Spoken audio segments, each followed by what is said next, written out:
Welcome to our YouTube channel Mathematical Pathshala. In this lecture, we are going to discuss integral equation complete solution of CSIR NET June 2020 examination, which was held on 26 November. In that session, they have asked only two questions from integral equation. One is of 3 marks and the other one is of 4.75 marks. So the total weightage is 7.75. And on an average, they ask every year 2 to 3 questions from this section. And this year also they have asked, in that session, they have also asked 2 questions. Let us begin with the problem number 1.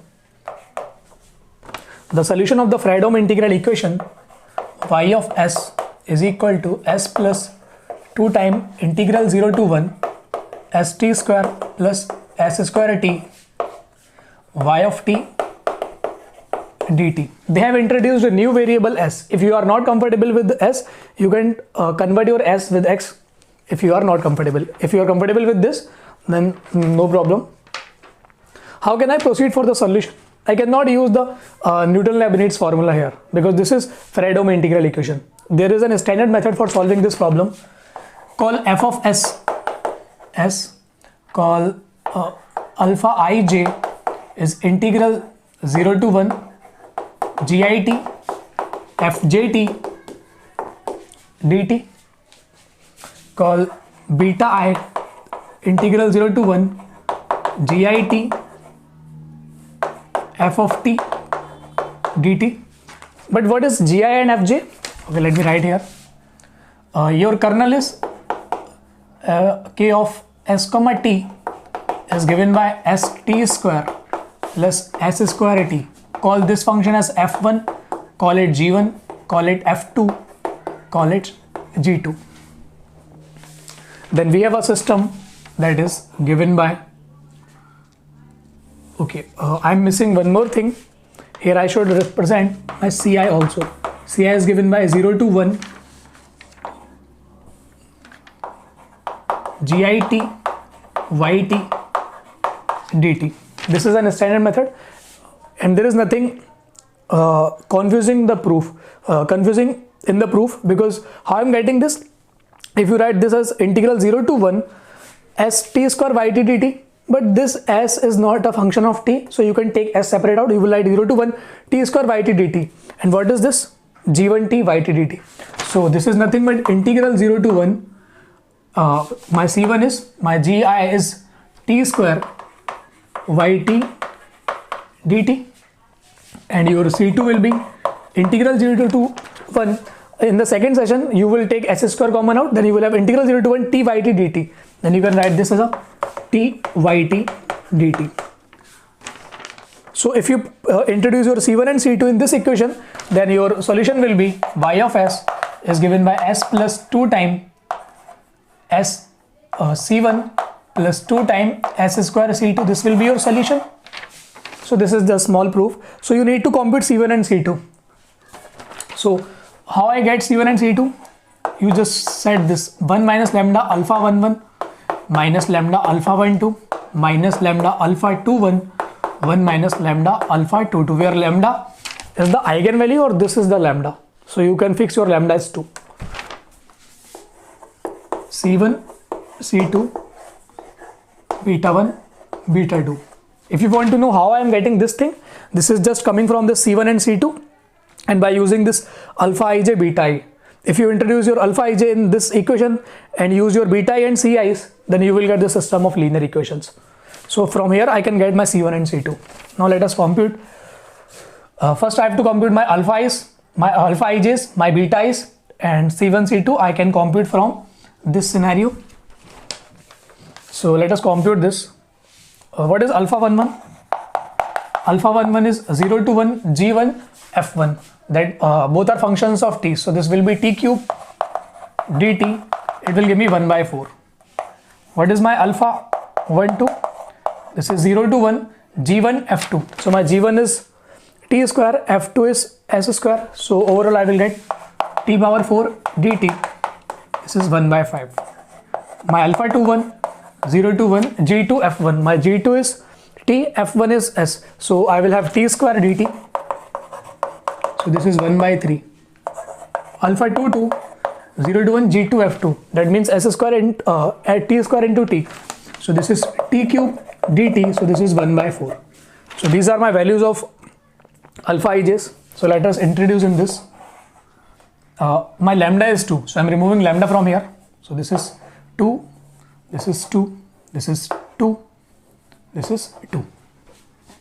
Alpha 1 is 1 by 4. So 1 minus 2 by 4 that will be 1 by 2 minus 2 times alpha 1 by 2. Alpha 1 2. Alpha 1 2 is 1 by 5. So I will have minus 2 by 5 minus 2 times alpha 2 1. Alpha 2 1 is 1 by 3. So this is minus 2 by 3. 1 minus 2 times alpha 2 2. Alpha 2 2 is 1 by 4. So this is 1 by 2. So this is C1, C2. Now we need to compute beta 1 and beta 2. Let us compute here. Beta 1 is integral 0 to 1 g1 f. My g1 is t square. My f of t, f is this. So this is t dt. So this is 1 by 4. So this is 1 by 4. What is my beta 2? Can I write directly? My beta 2 will be 0 to 1. G2 is t. This is t. So I will get 1 by 3. So this is 1 by 3. Now you can easily verify the system has a solution, and we can compute our solution C1 and C2 in a unique way, because this matrix is invertible matrix. If you check the determinant is non-zero, so you are going to get a unique solution. Let us compute the values of C1 and C2. So you are having this. Now I am removing all the things. You understand each and every step. So my this 1 by 2 C1 minus 2 C2 by 5 is equal to 1 by 4. So I am having this, and I am having minus 2 by 3 C1 plus C2 by 2 is equal to 1 by 3. Now you observe, how can I remove my C1? I can eliminate. So what I am doing, I am just okay, let us do in any way. I am putting C1 is equal to 1 by 4 plus 2C2 by 5 into 2 into this equation. I am putting this C1 is this. So this will be minus 4 by 3, 1 by 4 plus 2C2 by 5 plus C2 by 2 is equal to 1 by 3. So I can get my C2. So if I multiply this, I will have minus 1 by 3 minus 8 by 15 times C2 plus C2 by 2 is equal to 1 by 3. I can take C2 common out. So I will have, okay, C2 is common out. I will have 1 by 2 minus 8 by 15 is equal to 1 by 3, and this is 1 by 3. So I will get 2 by 3. So this will force me, my C2 is 2 by 3 into 30 LCM, and here I will have 15 minus 16. 15 minus 16 will give me minus 1. So I will have this. So my C2 is actually this is minus 20. This is my C2. So my C1 is, C1 I can get from here. So my C1 is 2 times 1 by 4 minus 2 by 5. C2 is minus 20 I have used. So this is 4. So this is 2 times 1 by 4 minus this is 1 by 4 minus this is 2 times 4, that is 8. So 4 8s are 32. Okay, let me put 8 first, and this is nothing but minus 31 upon 4. But if I remove 2, so I will have minus 31 by 2. This is my C1. So this is my C1, this is my C2. Now let us compute the solution. The solution will be y of s will be s plus 2 times s integral 0 to 1 t square yt dt plus 2 times s square integral 0 to 1 t times y dt. But this is my C1, this is my C2. So this is s plus 2 times s. My C1 is minus 31 by 2 plus 2 times s square. My C2 is minus 20. So this is s minus 31s minus 40s square, which is nothing but minus 30s minus 40s square. So the correct option will be option C. This is little lengthy, but if you are comfortable with the calculation, then it is not difficult to do in examination also.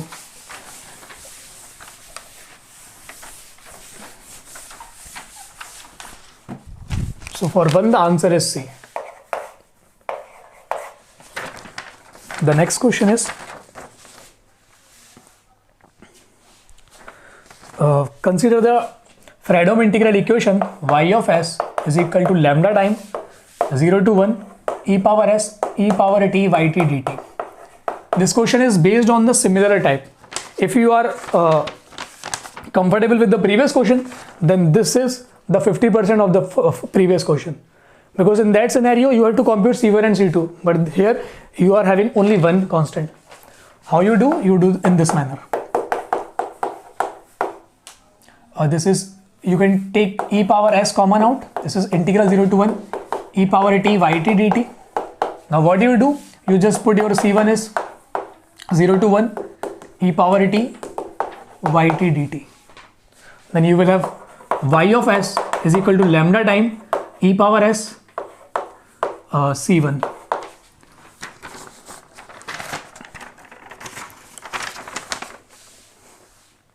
If you see the option first, it's just saying if this integral is 0, that means if your C1 is 0, then it has a non-trivial solution.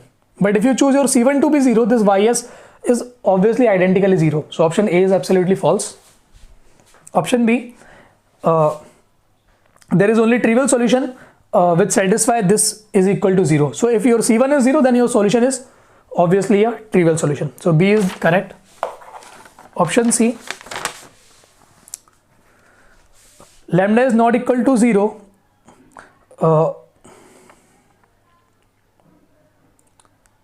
It has a non-trivial solution for every lambda not equal to 0.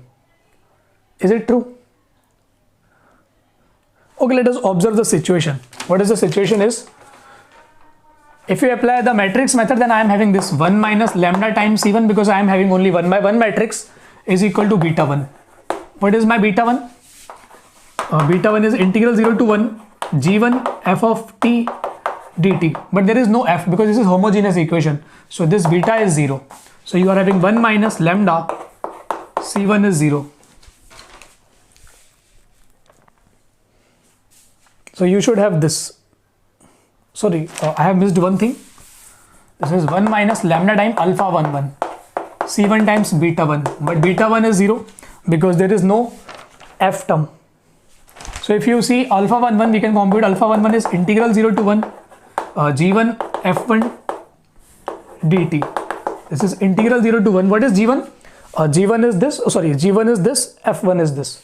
So this is e power 2t dt. If you integrate this, you will have e square by 2, and if you put limit, then you will have e square minus 1 by 2. So this is your alpha 1 1. So 1 minus lambda e square minus 1 by 2 C1 is equal to 0. For a non-trivial solution, you should need the C1 should not be 0. So for a non-trivial solution, you will assume your C1 is non-zero. This will force your lambda will be 2 upon e square minus 1. But this is the only eigenvalue for which you are having a non-trivial solution, and there is no need to compute the solution. They are not asking give me the solution, they are asking just the condition. So if you see, option C is false because for every lambda not equal to 0, it has a non-trivial solution, false. Option D, it has a non-trivial solution only if lambda is equal to 2 upon e square minus 1 and your C1 is non-zero. So option D is correct. I hope you are understanding the concept behind both the question. Thanks for watching this solution series.